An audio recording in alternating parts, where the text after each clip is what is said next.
পোনপ্ৰথমে মই আপোনালোকৰ চেনেল মোৰ ফালৰ পৰা ধন্যবাদ জনাইছোঁ আৰু যিখিনি সাংবাদিক আপোনালোকৰ ৱেবপৰ্টেল আছে তেখেত সবকে মই মোৰ ফালৰ পৰা অভিনন্দন জনাইছোঁ।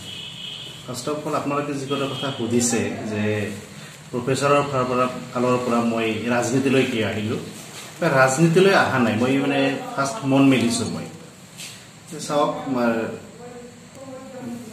ৰাজনীতিলৈ অহাৰ কাৰণ এইটোৱেই, মানে মই বিভিন্ন কাম-কাজৰ লগত জড়িত। আমাৰ চিভিল ৱাৰ্ক, কনষ্ট্ৰাকশ্যনৰ চিভিল ৱাৰ্কৰ লগত বিভিন্ন কামৰ লগত মই জড়িত। বিভিন্ন মানুহৰ লগত, নিম্নমানৰ মানুহৰ হওক, ধনী শ্ৰেণীৰ মানুহৰ মাজত হওক, বিভিন্ন শ্ৰেণীৰ মানুহৰ লগত মোৰ এটা ব্যক্তিগত সম্পৰ্ক আছে। এইবিলাক সম্পৰ্ক চাই কেতিয়াবা মোৰ মন যায় ৰাজনীতিলৈ আহিম বুলি মোৰ কেতিয়াবা মন যায়। হয়তো এইটোও হ'ব পাৰে যে মই বিশেষকৈ মই গোৱালপাৰা পূব সমষ্টিৰ মোৰ দেন 70% মানুহৰ লগত মোৰ এটা ব্যক্তিগত সম্পৰ্ক আছে। এইবিলাক সমষ্টিত গোৱালপাৰা পূবত মই 2009 চনতো মই ৰাস্তাৰ কাম কৰিছিলোঁ। লগতে ডুবাপাৰা হওক, আগিয়া হওক, বিভিন্ন মানুহৰ লগত মোৰ ব্যক্তিগত সম্পৰ্ক আছে। আৰু বিশেষকৈ এই সমষ্টিত বিভিন্ন মানুহৰ যি সমস্যা আছে, এই সমস্যা সমাধানৰ ক্ষেত্ৰতো মোৰ কেতিয়াবা মন যায় যে ৰাজনীতিলৈ আহিম বুলি মোৰ কেতিয়াবা মন যায়। গোৱালপাৰা সমষ্টিত এনেকুৱা কি ডাঙৰ এটা সমস্যা, যিকোনো এটা সমস্যা কওকচোন, ডাঙৰ সমস্যা? এই সমস্যা আপুনি যদি চাই, ৰাস্তা ঘাটৰ ডেভেলপমেণ্টটো হোৱা নাই ইমান। আজি বাঘবৰ সমষ্টি চাওক, 126টা সমষ্টিৰ ভিতৰত চৰাঞ্চলৰ যদি বাঘবৰ সমষ্টি চায় যথেষ্ট ডেভেলপমেণ্ট হৈছে, কিন্তু সেই তুলনাত গোৱালপাৰা পূব সমষ্টিত তেনেকুৱা কোনো কাম হোৱা নাই। হয়তো যিজন বিধায়ক আছে মই নাজানো, আজিকালিৰ দিনত PMJ ৰাস্তাৰ ক্ষেত্ৰত আজিকালি মই যিখন মেইন ৰাস্তা আমি ডুবাপাৰা হৈ যদি চাই, এতিয়ালৈকে ডেভেলপমেণ্ট হোৱা নাই, এতিয়ালৈকে কামৰ যথেষ্ট উন্নতি হোৱা নাই। মই ভাবোঁ যে তেখেতেও হয়তো ষ্টেপ তেনেকৈ লোৱা নাই। আৰু এইবিলাক সমস্যাও আছে, যিবিলাক সমস্যা সমাধানৰ ক্ষেত্ৰত মই আগভাগ ল'ব পাৰিম বা তেনেকুৱা ডেভেলপমেণ্ট কৰাৰ কাৰণে মই চেষ্টা কৰিম।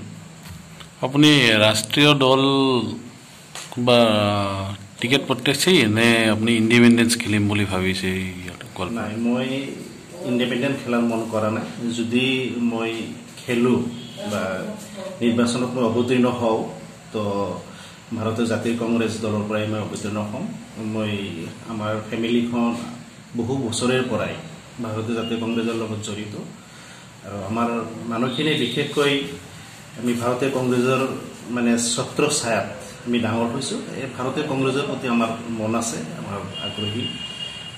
কোনোবাই কংগ্ৰেছৰ বিধায়ক থাকিলেই যে তেওঁ 100% টিকেট পাব সেইটো আমিও কংগ্ৰেছ কৰা মানুহ, আমাৰ আমাৰ বা কংগ্ৰেছ দলৰ তেনেকুৱা আদৰ্শ আছে যে তেখেতেই যে টিকেট পাব তেনেকুৱা কোনো কথা নাই।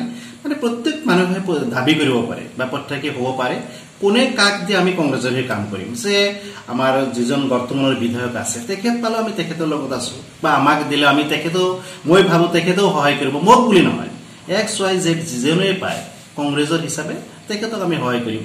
যদি আমাক দিয়ে চবেই আমাক সহায় কৰিব লাগে বুলি মোৰ ধাৰণা। ডিষ্ট্ৰিক্টৰ লগত বা পূব সমষ্টিৰ লগত মোৰ আজিৰ পৰা 10-15 বছৰ হ'ল মই জড়িত আছোঁ আৰু সমষ্টিৰ বিষয়ে মই জানো। আৰু অন্ততঃ মই যদি তেনেকুৱা আপোনালোকৰ আশীৰ্বাদত ওপৰলৈ আগবাঢ়ি যাওঁ, অন্ততঃ ৰাইজৰ লগত প্ৰত্যেক সমস্যা ৰাইজৰ লগত আগবাঢ়ি মই চৰকাৰক অৱগত কৰাম আৰু তেনেকৈ আগবঢ়াই লৈ যাম বুলি মোৰ ধাৰণা। হয়, চাওক, আপুনি ভাল কথাই আঙুলিয়াই দিছে যে ভাৰতীয় আমাৰ জনতা পাৰ্টীয়ে তেনেকুৱা ক্ষেত্ৰত নিশ্চয় চাইছে যে আমাৰ মাইনৰিটি এলেকাত বা তেনেকৈ হয়তো ডেভেলপমেণ্ট হোৱা নাই, তেনেকুৱা মাহিকৰ দৃষ্টিৰে নিশ্চয় চাইছে। আৰু ভাৰতীয় জনতা পাৰ্টীয়ে হয়তো অহা 21ৰ নিৰ্বাচনত ভাল ফল দেখাব নোৱাৰি বুলিও তেনেকুৱা হ'ব পাৰে যে মাইনৰিটি এলেকাত তেনেকৈ তেওঁলোকে কাম কৰা নাই। এটা মোৰ ধাৰণা আৰু কি, কিন্তু আমি যিটো ৰিজাল্ট পাইছোঁ হয়তো তেনেকুৱা এটা হৈছে। নিশ্চয় ভাৰতীয় জনতা পাৰ্টীয়ে মাহিকৰ দৃষ্টিৰে আমাৰ এই গোৱালপাৰা ডিষ্ট্ৰিক্টখন চাইছে। আপোনাৰ বিশ্বাস হয়নে আপুনি যদি ইয়াতে প্ৰতিদ্বন্দ্বিতা কৰে, আপোনাৰ বিশ্বাস হয়নে যে আপুনি এইটো বস্তু ভাল পথত লৈ যাব পাব গোৱালপাৰা পূব সমষ্টিতে, অন্ততঃ অসমৰ ভিতৰত? বিশ্বাসী যে আপুনি ইয়াত বিধায়ক হৈ আহিলে আপুনি জিলাখন কিমান দূৰ আগুৱাই দিব? 100% মোৰ কনফিডেন্স আছে। যদি মই বিধায়ক হ'ব পাৰোঁ যদি মোক আপোনালোকৰ সব মানুহে মোক সাংবাদিক হওক সব প্ৰত্যেক জনসাধাৰণে ৰাইজেই যেহেতু ৰজা গণতান্ত্ৰিক দেশত যেহেতু ৰাইজেই ৰজা যদি ৰাইজে যদি মোক আগবঢ়াই লৈ যায় ৰাইজৰ সহায়ৰ কাৰণে নিশ্চয় মই যদি বিধায়ক হ'ব পাৰো বা আপোনালোকে যদি সহায় সহযোগ কৰে নিশ্চয় মই কাম কৰিম আৰু প্ৰত্যেক ঘৰখনৰ লগত মোৰ এটা সম্পৰ্ক থাকিব ঘৰখনৰ বিষয়ে মই অসমত জনাম আৰু মোৰ এটা ধাৰণা আছে মোৰ সাইকোলজি আছে এনেকুৱা প্ৰত্যেক ঘৰখনৰ ফটো মোৰ তাতে থাকিব মই কোনো মানুহে যদি ফোন কৰে মানুহবিলাকে জানিব মই তৎক্ষণাত ল্যাপটপৰ পৰা ওলাই দিম ঘৰৰ সমস্যা কি আছে এক সেকেন্ড ইনস্ট্যান্ট মানুহে ৰিজাল্ট পাই যাব